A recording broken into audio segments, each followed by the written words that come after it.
ela tem uma região, uma extremidade que a gente vai chamar de cabeça da costela. Atrás da cabeça da costela eu tenho uma região que é o colo, tá?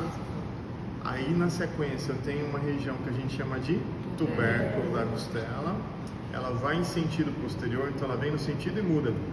Ela forma então pra gente o ângulo da costela, beleza? E o restante é o corpo. Inferiormente a gente vai encontrar o suco da costela.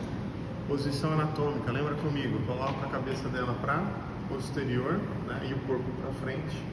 Eu lembro que essa cabeça ela se articula com as vértebras torácicas e com essa extremidade eu vou articular com o osso externo que está lá na frente, tá bom? Então, a gente lembra também que na cabeça ela tem duas faces articulares, uma face articular superior, uma face articular inferior. Essas duas faces articulares são separadas por uma crista, né? Que é a crista da cabeça da costela. E quando a gente falou do tubérculo, a gente lembra que o tubérculo ele também tem uma face articular. E essa face a gente chama de face articular do tubérculo da costela para o processo transverso da vértebra. Tá bom? A costela é isso. O objetivo agora não é a gente focar em costela, só comentei um pouquinho para a gente relembrar aquela estrutura ali. Então, eu vou pegar aquela peça para a gente, costelas.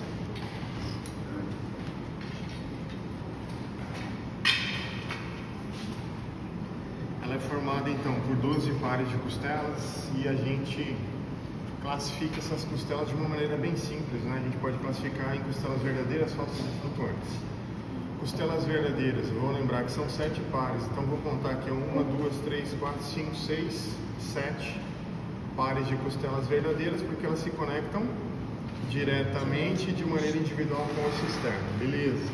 Eu vou pegar 3 pares embaixo, então, que eu vou chamar de costelas falsas, né? 8º, 9º e 10º par, porque não se conectam de maneira direta e de maneira individual ao osso externo. Aí eu tenho que lembrar que, por fim, ó, eu tenho 2 costelas flutuantes, né, que não tem conexão com o osso externo. Então a gente chamou, classificou de verdadeira, falsa e flutuante. A gente lembra que essas costelas elas se articulam com o osso externo. Recapitula comigo, o externo ele é dividido em 3 partes. Eu tenho o manubrio, eu tenho o corpo, eu tenho um processo chifoide. E essa cartilagem aqui ela é chamada de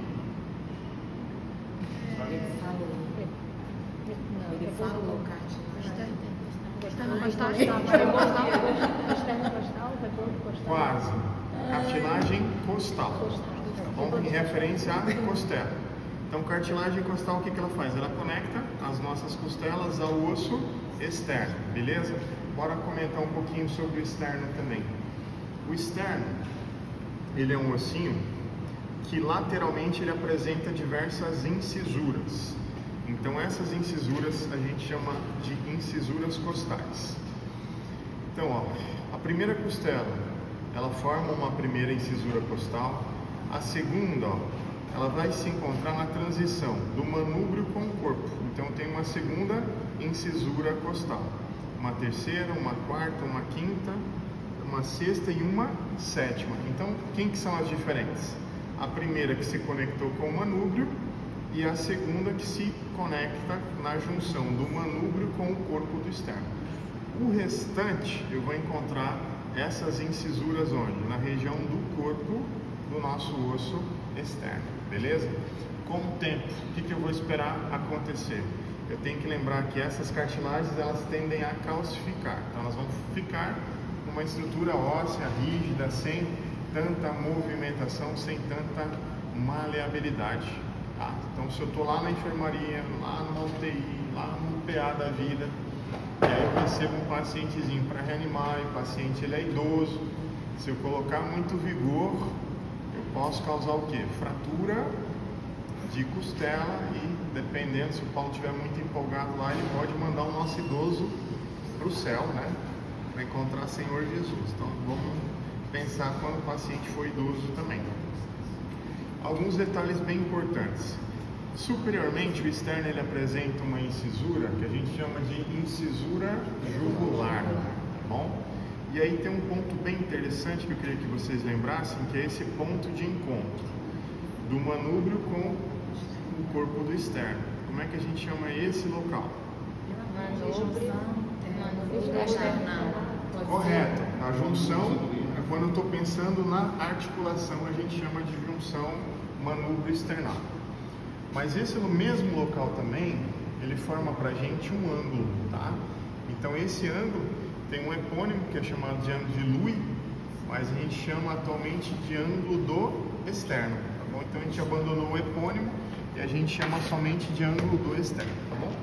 Já que eu tenho um corpo de externo aqui para mostrar para vocês, ó, as incisuras costais que a gente tinha comentado agora há pouco. Então essas depressões que a gente encontra, ó, lateralmente são as incisuras costais, tá bom? O que eu estou pensando agora? Tem que lembrar que esse ângulo de externo para mim ele é bem importante. Por que ele é bem importante? Porque ele forma para mim uma divisão interna da nossa cavidade torácica. Então lembra, cavidade torácica quase que na totalidade dela ela é ocupada por quem? Pelos dois pulmões, tá? Então o Moore ele fala que lá quase 90% desse espaço interno dessa cavidade é preenchida pelos dois pulmões. O espaço que não é ocupado pelos pulmões, esse compartimento central, a gente vai chamar de mediastino, tá bom? E aí a gente vai fazer o que agora? A gente delimita o mediastino. O mediastino ele tem um limite superior, um limite inferior, um limite anterior, um limite posterior e um limite lateral. Então bora construir os limites dele. Superiormente, o mediastino ele começa onde? Na abertura superior do tórax. Então, a abertura superior do tórax, ó, é essa pequena abertura, formada por quem? Pelas primeiras costelas, anteriormente pela parte superior do nosso manúbrio e posteriormente pelas nossas primeiras vértebras torácicas. Então, essa pequena abertura forma o limite superior do mediastino. Lá embaixo, eu tenho que imaginar que tem um grande músculo que se insere nessas costelas inferiormente, separando a cavidade torácica da cavidade abdominal. Esse músculo é o diafragma, então ele vai formar o que? O limite inferior do mediastino. Anteriormente, ele é limitado pelo osso externo e pelas cartilagens costais. E aí eu vou lembrar que posteriormente ele tem como limite quem? As vértebras torácicas, as 12 vértebras torácicas formam esse limite posterior, tá bom? Então, recapitulando então os limites, fala aí pra mim, qual que é o limite superior? As primeiras costelas e as primeiras vértebras torácicas. Aí pode chamar, simplifica, abertura superior do tórax, tá? Abertura superior do tórax. Qual que é o limite inferior do mediastino? Diafragma. Limite anterior, ó. Externo e cartilagens costais. Limite posterior dele, quem forma? As vértebras torácicas. Beleza, até aí tá tranquilo. O que está faltando pra gente? O limite lateral. Então imagina que na cabecinha de vocês, ó, eu tenho aqui os dois pulmões que vão formar o quê? A parede lateral desse compartimento central. Aí o que está faltando eu pensar? Lembra que os pulmões eles são revestidos pelas pleuras? Lembra que a pleura mais externa é a pleura parietal? Então a pleura parietal ela forma o quê? O limite lateral de quem? Do nosso mediastino. Então todo esse compartimento ó, que está entre as pleuras parietais, tá? Esse espaço, esse compartimento central, né, no interior da nossa cavidade torácica, isso aí é o mediastino. Aí o que eu tenho que lembrar? Vamos pensar. Eu tenho que pensar lá no meu ângulo externo mais uma vez. Então forma lá o limite de novo do ângulo externo, passa uma linha imaginária. Essa linha imaginária ela vem em sentido posterior, tá? Então pode ser esse aqui. Obrigado. Ó, então o que eu vou fazer? Eu passo uma linha imaginária a partir desse ponto. Essa linha imaginária ela entra na minha cavidade torácica de forma a terminar posteriormente. Essa linha imaginária ela tem nome, ela é chamada de plano transverso do tórax, tá bom? O nome do plano, plano transverso do tórax. Por que o plano transverso do tórax é importante? Porque ele divide esse compartimento todinho em dois compartimentos. Então a caneta que a gente colocou aqui, ela está representando para a gente a ideia desse plano. Tudo que tiver acima da caneta, eu chamo aí de quê? De mediastino superior, tá? Então, acima do ângulo externo, mediastino superior. Abaixo desse plano transverso do tórax, as estruturas estarão localizadas onde? No mediastino inferior, tá bom? Então, não vai esquecer, plano transverso do tórax começou no ângulo externo e ele termina posteriormente onde? Não sei se eu falei. Onde é que ele vai terminar posteriormente? Na junção de quem?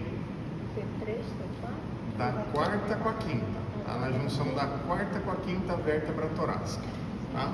Entre as duas, tá? Eu não vou contar aqui pra gente não perder tempo. Vou contar. Atlas primeiro, ó, C1, C2, C3, C4, C5, C6, C7. T1, T2, T3, T4. Então seria aqui, ó, entre T4 e T5, tá? Entre T4 e T5, ó, se a gente, olha o meu dedo, ó, aproximadamente o mesmo nível, tá bom?